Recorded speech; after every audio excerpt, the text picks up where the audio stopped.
Ako si Sisa, isang simpleng may bahay na palaging minamaltrato ng aking asawa. Ngunit wala akong magawa sapagkat mahal na mahal ko siya.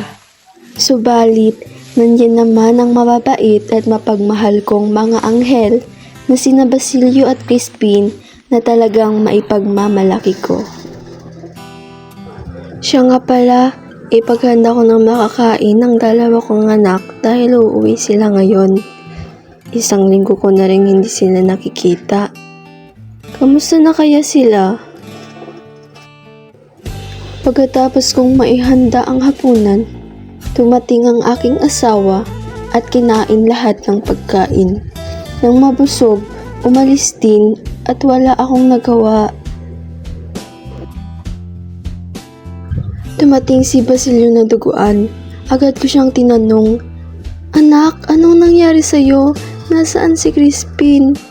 Agad ko siyang pinunasan at kinamot ang mga sugat niya. Marami sana akong gustong itanong sa kanya.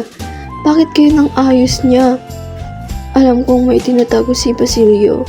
Kawawa naman ng mga anak ko. Bata pa sila, ngunit sa namakmak ng paghihirap ng kanilang dinanas. Nagpunta ako sa kumbento kinaumagahan upang malaman kung nandoon ba si Crispin. Ako'y nanlumo nang wala doon ang aking anak at sinabi nilang isang magnanakaw si Crispin at isang kriminal si Basilio. Mahirap man kami, ngunit marangal ang pamumuhay namin.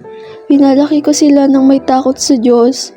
Gusto ko silang ipagtanggol, ngunit wala akong magawa. Basilio! Crispin! Mga anak! Nasaan kayo? Mabagal niyo ang nanay! Basilio! Crispin! Nasaan kayo? Hinahanap kayo ni nanay!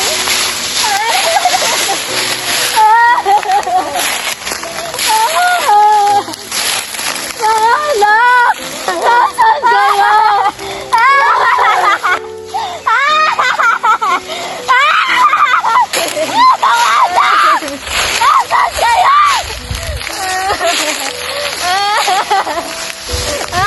Baliw!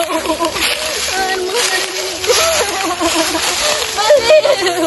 Hindi ako baliw.